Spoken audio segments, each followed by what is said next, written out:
ఒక నగరమే మారిపోయింది కదా. సో కొంతమంది ఉంటారు, అందరూ అని మనం చెప్పలేము, బట్ అతని ట్రాక్ రికార్డ్ చూసుకొని మనం దీన్ని జస్టిఫై చేయాల్సి ఉంటుంది. రైట్. యమునా పాఠక్ గారు మీరేం చెప్తారు సార్? అంటే ఇప్పుడు ఎక్కడ కూడా ఇస్లాం మతం స్వీకరించమని లవ్ జిహాదీకి ఎక్కడ పాల్పడలేదు సాదిక్ అనే వ్యక్తి. కేవలం వాళ్ళిద్దరూ పెళ్లి చేసుకోవాలనుకున్నారు. ఆ నేపథ్యంలో మతం అని అడగడంలో అది పెద్ద విచిత్రమేమి కాదని బషీర్ అహ్మద్ గారు అన్నారు. రెండోది, సౌజన్య ఆల్రెడీ సాదిక్ తల్లిని కలిసిందని సాదిక్ తల్లి వాంగ్మూలం ఇస్తుంది కదా, ఆమె మాటను ఎందుకు పట్టించుకోరు? దీనికి ఒక లవ్ జిహాద్ అని ఒక ట్యాగ్ తగిలించేసి దీన్ని ఎక్కడికో తీసుకుపోతున్నారు అన్నది ఇప్పుడు ప్రస్తావిస్తున్నారు వీళ్ళు. సతీష్ గారు, ఇక్కడ ఒక మతం మారడానికి హింసాత్మకంగా మనిషి మారాల్సిన అవసరం ఉందా? హింసకు ప్రేరణ ఇచ్చే అవసరం ఉందా? అంటే ఇక్కడ ఒకవేళ ఆ మనిషి ఈ వ్యక్తిని నిజంగా ప్రేమిస్తే హింసకు పాల్పడతాడా? నిజంగా ప్రేమ అనేది ఉంటే ఆమెని ఫిజికల్ గా గాని మానసికంగా గాని అనేక రూపాల గాని కొడుకుని ముందు పెట్టి, మరి ఇందాక అన్నారు కదా బూచిని చూపించినట్టు, అట్లా ఏమన్నా చూపించి టెర్రరిస్టులకు అమ్మేస్తా. టెర్రరిస్ట్ అనేది చాలా పెద్ద పదం అండి. బూచోడు వేరు, టెర్రరిస్ట్ వేరు. బూచోడు చిన్న పదం. అది పిల్లలు అన్నం తినకపోతే బూచోడు చూపిస్తారు అనేది చాలా చిన్న పదం. లేదా పోలీస్ వాళ్ళకి పిలుస్తాను, పోలీస్ అంకుల్ అంటారు, కానీ టెర్రరిస్ట్ పిలుస్తాను అనేది నాకు చాలా విడ్డూరంగా ఉంది. ఎవరు కూడా నువ్వు తినకపోతే నేను టెర్రరిస్ట్ పిలుస్తాను. టెర్రరిస్ట్ చిన్నపిల్లలకు పెద్దగా అర్థం కాని పరిస్థితి. టెర్రరిస్ట్ అనే ఇంకా భావాజాలం వాళ్ళకి. బూచోడు అర్థం అవుతాడు, పోలీస్ అంకుల్ అర్థం అవుతారు. అంటే మామూలుగా పోలీస్ అంటే అంటే క్రమశిక్షణ కోసం. కానీ టెర్రరిస్ట్ అనే పదం it's not a casual word. ఒకటి ఇక్కడ అన్నిటికంటే చిన్న పిల్లాడు చెప్పిన ఒక వాంగ్మూలం చాలా ప్రధానమైన వాంగ్మూలం అందరికంటే కూడా.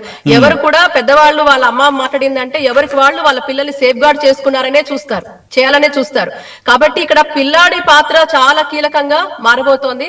ఇంకొకటి, ఇదంతా కూడా ఇప్పుడు ఒక ఇన్వెస్టిగేషన్ నడుస్తుంది కాబట్టి it's high time to comment about it. But ఒకటైతే చెప్తున్నాను, లవ్ జిహాద్ ఉందా అంటే నిజంగా మరి ప్రేమించిన వాళ్ళు మతాన్ని ఎందుకు మార్చుకోవాలంటున్నారు? ఏ మతం మారితే గాని ప్రేమ ఫలించదా?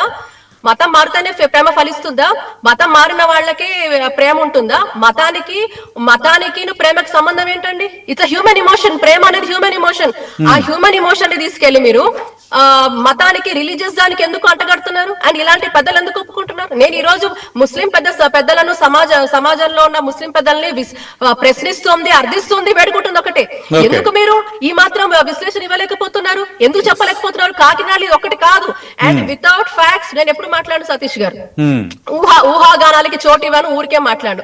ఇదే కాకినాడ పట్టణంలో ఎన్ని కన్వర్షన్స్ జరుగుతున్నాయి చెప్పండి, కల్లారా చూసే. ఎందుకంటేనండి సొంతంగా పిల్లలు ఇవాటి వరకు అమ్మ నాన్న మంచి వాళ్ళు, అమ్మా నాన్న బాగున్న వాళ్ళు సడన్ గా ఒక్క రోజులో ఎలా మా మనసు మార్చేసుకుంటున్నారు. అమ్మా నాన్నలు వీళ్ళకి విలన్లాగైపోతున్నారు. ఓకే, ఆడపిల్లల విషయాలు అంటే వాళ్ళ పిల్లల్ని చూసుకోవాలి, వాళ్ళ పర్యవేక్షణ చేయాలి, వాళ్ళ అన్ని అదంతా ఓకే. కానీ ఆడపిల్లలు ఇంత సడన్ గా ఎందుకు మారిపోతున్నారు?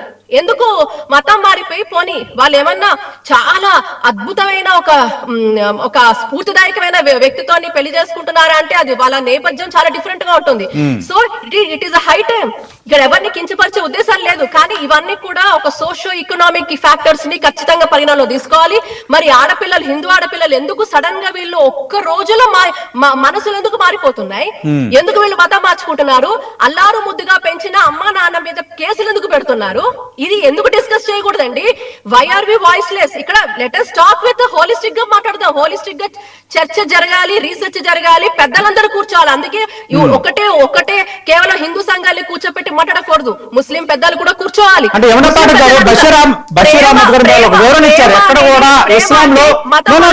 నా మాట వినండి. ఎక్కడ కూడా ఇస్లాంలో బలవంతంగా మత మార్పిడి చేసుకుని పెళ్లి చేసుకోవాలనో, బలవంతంగా మత మార్పిడి చేసుకోవటం అనేది దాని పూర్తిగా విరుద్ధము. ఇస్లాం లో ఒక ముస్లిం అబ్బాయి హిందూ అమ్మాయిని పెళ్లి చేసుకుంటే మరి ఆ అమ్మాయి మతం ఎందుకు మారాలి?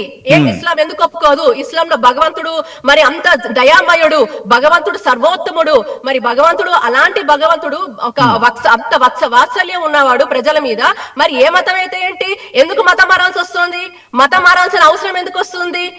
ఇది ఫస్ట్ ప్రశ్న. అది ఎందుకు మతం మారాలి? Why should people convert?